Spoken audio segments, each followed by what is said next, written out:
তার শাস্তিযোগ্য কি হয়েছে সেটা প্রমাণিত হবে, বাট বিচারের আগে তাকে যেহেতু শনাক্ত করা হয়েছে সেই শনাক্তর জন্যই ওয়ারেন্ট। সেখানে আপনি যে কথাটা বলতেছিলেন যে আমাদের সেনাবাহিনী থেকে একটা জানানো হয়েছে যে যাদেরকে পাওয়া গেছে তারা তাদের হেফাজতে আছেন এবং তারা আইনি প্রক্রিয়া শেষ করে, আইনি প্রক্রিয়া বলতে হচ্ছে ওয়ারেন্টটা হাতে পাওয়া এবং আমাদের আবার নিজস্ব একটা আইন থাকে, সেটা হচ্ছে এমবিএমএল।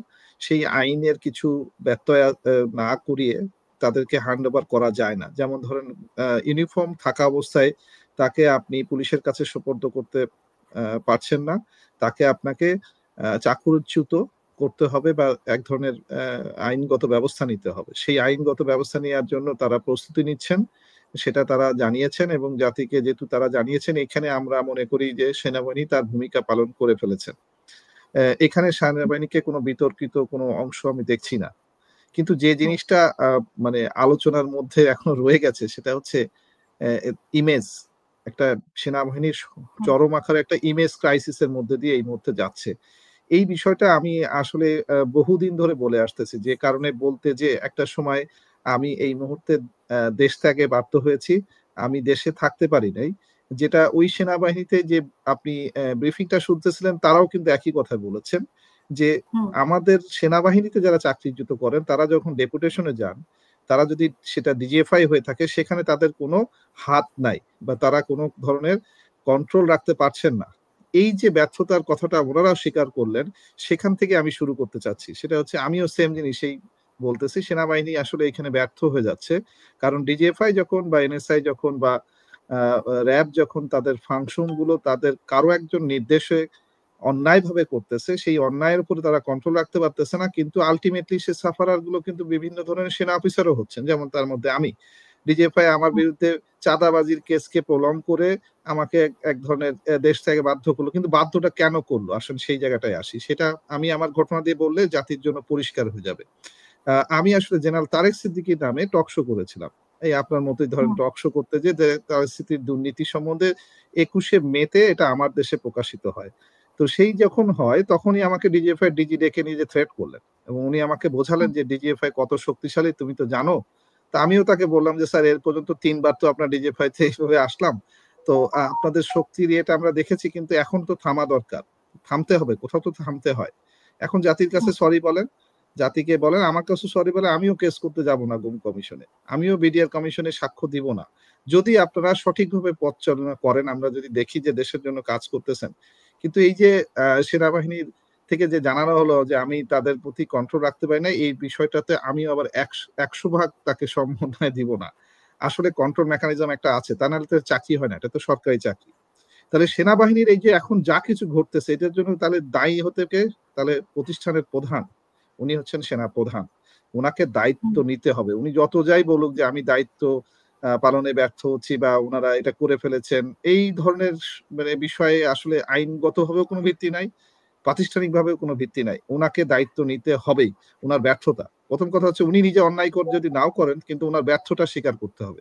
সেটা উনি স্বীকার করছেন না। এখানে আমার একটা বিষয় রয়ে গেল। আর দ্বিতীয়টা হয়ে আছে, উনারও উপরে একজন মানে ব্যক্তি ব্যর্থতা আছেন। কেন বলতেছেন? মানে ব্যর্থতা দায় নিতে হবে বা ব্যর্থতা কেন বলছেন? এই যে 15 মাস হয়ে গেছে, উনি কি এই বিচারগুলোর সেনাবাহিনীর আইনগতভাবে উনি কোনো স্টেপ নিয়েছিলেন? একদম পরিষ্কার কথা, উনি তো কোনো স্টেপ নেন নাই। সেনাবাহিনীর মধ্যেও তো একটা আইনগত বিষয় আছে। এই যে এতগুলো প্রশ্ন উঠতেছে, এই যে কেসগুলো গুম কমিশনে যাচ্ছে বা বিভিন্ন বিডিআর কমিশনে যেমন আমি সাক্ষ্য দিচ্ছি, এই বিষয়গুলো তো ওনাদেরও জানা আছে। ওনারা বিডিআর এর বিষয়ে ওইটার ব্যাপারে কি নতুন করে একটা কোর্ট অফ ইনকোয়ারি আবার তৈরি করার চেষ্টা করেছিলেন? ওনারা কি গুমের ব্যাপারে কোনো নিজস্ব কমিশন গঠন করে কাউকে শাস্তিযোগ্য কোনো উদাহরণ দিতে পেরেছেন? কিছুই করেন নাই। যদি আজকে করে ফেলতেন তাহলে জাতির সামনে উনি শক্তভাবে বলতে পারতেন যে আমি তো অলরেডি ব্যবস্থা নিয়েছি এবং এই দেখেন আমরা শাস্তি দিয়েছি, কিন্তু সেটা উনি করেন নাই। উনি বাঁচানোর চেষ্টা করেছেন। উনি যেভাবে 5ই আগস্টে শেখ হাসিনাকে বাঁচিয়ে দিয়েছিলেন রয়ের মানে প্রেসক্রিপশন অনুযায়ী, উনি যখন 600 লোককে উনি বের করে দিয়েছিলেন প্রেসক্রিপশন অনুযায়ী, উনি এখনো ওইটা করতে চাচ্ছেন। এই জায়গা থেকে ওনার অবস্থান সরছে না। এবং এটার জন্য যদি আমি সেনাবাহিনীকে প্রথম দায়ী করি, তার সাথে সাথে এই বর্তমানে সরকারকেও দায়ী করি, কারণ বর্তমান সরকারে তো একজন ন্যাশনাল সিকিউরিটি অ্যাডভাইজার আছেন, উনি কোথায়? ওনার কারো ব্যর্থতা, ওনার আন্ডারই তো ডিজিএফআই। তাহলে ডিজিএফআই এর ব্যর্থতার জন্য ওনারও তো বক্তব্য আমরা চাইতে পারি। ওনার বক্তব্যগুলো আমাদের কোনো মিডিয়া চাচ্ছে না কেন? আমাদের কোথাও কেন আমরা ন্যাশনাল সিকিউরিটি অ্যাডভাইজারকে দেখছি না কেন? উনি ইনঅ্যাক্টিভ কেন? এই প্রশ্নগুলো তো আমরা অবশ্যই করতে পারি। উনারও তো এখানে মানে দায়-দায়িত্ব উনি আছে। ইনঅ্যাক্টিভ নাকি উনি আসলে আড়ালে থেকে কোনো কিছু করার চেষ্টা করছেন? এটাও তো একটা প্রশ্ন থাকতে পারে। আর এখানে সেনাপ্রধান সম্পর্কে কথা বলা হয়েছে যে উনি তো মানে ব্যবস্থা নেনইনি আপনার কথা মতো বা অনেকেই বলছেন যে উনার নিজস্ব একটা ব্যবস্থা নেওয়া উচিত ছিল। বরং উনি তাদেরকে পালিয়ে যেতে সহযোগিতা করেছেন এবং লাস্ট একজন যে মেজর জেনারেল কবির আহমেদ, উনাকেও নাকি উনি পালিয়ে যেতে সহযোগিতা করেছেন। এমনটা শোনা যায়। আচ্ছা, যে কথাগুলো শোনা যায় যেখানে আমার প্রমাণ নাই সেখানে আমি আসলে ওইভাবে ডাইরেক্টলি কোনো কমেন্টস করতে পারবো না। তবে আমি যেটা কমেন্টস একদম স্পেসিফিক্যালি করছি যে উনি সেনাপ্রধান হিসেবে উনি বেশ কিছু কাজ করেছেন যেখানে বিতর্ক তো উনি নিজেই জন্ম দিয়েছেন। তার ১ম জিনিসটা হচ্ছে বিডিআর কমিশনকে উনি বলছিলেন ফুল স্টপ। যেটা উনি আইনগতভাবে এটা পারেন না। যেখানে সরকার একটা কমিশন করে দিয়েছে, সেই কমিশন স্বাধীনভাবে কাজ করবে। উনি যদিও এইখানের এই ব্রিফিং এ বলা হয়েছে যে আমরা গুম কমিশনকে যত রকমের সহযোগিতা আছে সব সহযোগিতা করছি। বিডিআর কমিশনকে সহযোগিতা করছি। কোথায় না? আমি যখন কমিশনকে ইন্টারভিউ দিয়েছি তখন কমিশন নিজেই বলতেছে তাদের অনেক স্বল্পতা আছে। তাদের রিসোর্স নাই। তাদের রিসোর্স পাচ্ছে না। তারা সহযোগিতা পাচ্ছে না। তারা নিজেরাই আমাদেরকে হাহুতাশ করছেন। তো তার মানে কি? তারা আসলে স্বাধীনভাবে কাজ করতে পারছিলেন না বা পারছেন না। এখন হঠাৎ করে যখন একটা চার্জশিট হয়েছে, একটা ওয়ারেন্ট বের হয়েছে, সারা পৃথিবীর থেকে টক শো থেকে শুরু করে সকল মিডিয়া গরম হয়ে গেছে যে আর্মিকে এবারে মনে হয় এটা ভুল। আসলে এটাতে আর্মির তেমন কিছু যে মানে ঘটে যাবে তাও কিছু না। আবার যে অঘটন হবে তাও কিছু না। কিন্তু যেটাতে হচ্ছে সেটা সবচেয়ে বড় জিনিস যেটা হচ্ছে সেটা হচ্ছে অ্যাজ এ হোল ইমেজটা ক্রাইসিস হয়ে যাচ্ছে এবং একটা সেনাপ্রধান হিসেবে উনি আরো দুর্বল হয়ে যাচ্ছেন। উনি ধীরে, ধীরে এটা বুঝতেছেন না যে উনার আসলে করার সময়গুলো চলে যাচ্ছে। আমি যেটা বারবারই বলি উনার হাতে একটা পার্টিকুলারলি ভালো সময় ছিল। ১৫ মাসে উনি অনেক কিছু করতে পারতেন। উনি কোন রিফর্ম কমিশন করেন নাই।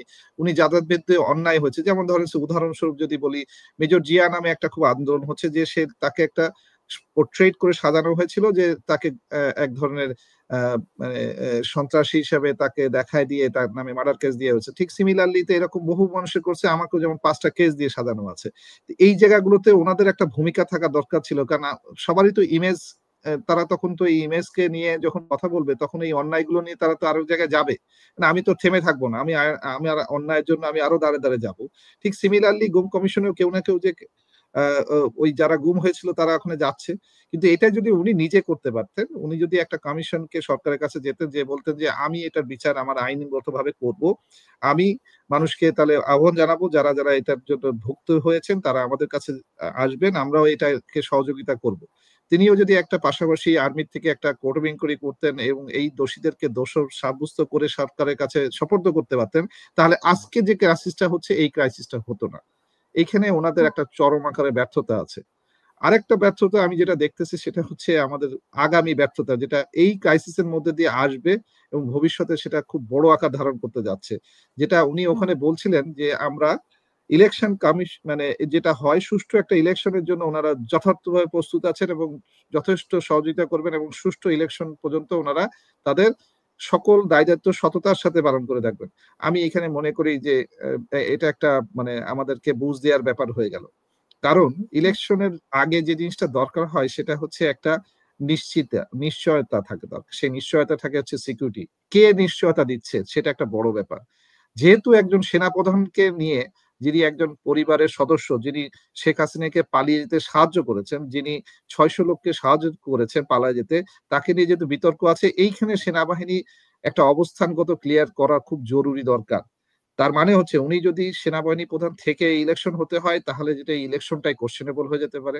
আরেকবার হতে পারে যে যেহেতু উনি যদি প্রমাণ করতে চান যে উনি নিরপেক্ষ, তাহলে উনাকে হুম, নিরপেক্ষতা নিজে, নিজেই আগে প্রমাণ করার এই যে গুম কমিশন যে কাজটা করলো, সেই আইসিটি যে কমিশন যে কাজটা করলো, এই কাজটা করার আগে উনার নিজের কাজটা করা দরকার ছিল। সেটা উনি হুম, মোটেও করেন নাই। এবং সেখানে ওই যে আপনি যেটা বলছিলেন যে উনি একজনকে পালিয়ে যেতে সাহায্য করেছেন কিনা এরকম ধরনের বক্তব্য আছে। এইটা মানুষজন কেন এটাকে অ্যাকসেপ্ট করতেছে? কারণ উনি কিছু করেন নাই। বরঞ্চ উনি নেগেটিভ কাজগুলো করেছেন। সেই নেগেটিভ কাজগুলোর মধ্যে যেমন বললাম যে ফুল স্টপ বলেছেন। উনি আ অ্যা নামকে ওয়াস্তে একটা কমিশনের একটা মিটিং পর্যন্ত আজ পর্যন্ত করেন নাই। যেখানে সংস্কার কমিশন বলে আর্মি অফিসারদের যারা এরকম ভুক্তভোগী হয়েছে তারা বলবে। যেমন ধরেন এই যে আমি আরেকটা উদাহরণ দিলাম মেজর জিয়া। ঠিক সেরকম ৫ জন অফিসারকে বিডিআর কেসের পরে তাদেরকে ৫ বছর জেল দেয়া হলো। ৬ জন অফিসারকে বিডিআর দরবার হলে কথা বলেছিল, তাদের চাকরিচ্যুত করা হয়েছে। কই উনি কি কাউকে ডেকে রেকগনিশন দিয়েছেন যে না এটা তোমাদের প্রতি অন্যায় করা হয়েছে এবং সেনাবাহিনী এখানে তোমাকে দায়িত্ব নিচ্ছে যে তোমাদের একটা কম্পেনসেশন হোক বা তোমাদের এই রেকগনিশনটা হোক যে তোমরা অন্যায় করো নাই। এইটা তো তারা করলেন না। তাহলে ওই অন্যায়গুলো করলেই যেটা হতো, তাহলে কি হতো ওইখানে অন্যায় যারা মিলিটারির মধ্যে যারা অ্যাডভান্টেজ নিয়ে তাদেরকে সাফার করাইছিল, তারা তো আসলে দোষী। তারা তাদের চাকরির বাইরে অতিরিক্ত কিছু করেছে যে কারণে এই ঘটনাগুলো ঘটেছে। যেমন এর মধ্যে পলিটিক্যালি যদি বলি তাহলে একটা বড় ঘটনা আছে। সেটা হচ্ছে বেগম খালেদা জিয়াকে ঘর থেকে বের করে দেওয়া হয়েছিল অন্যায়ভাবে।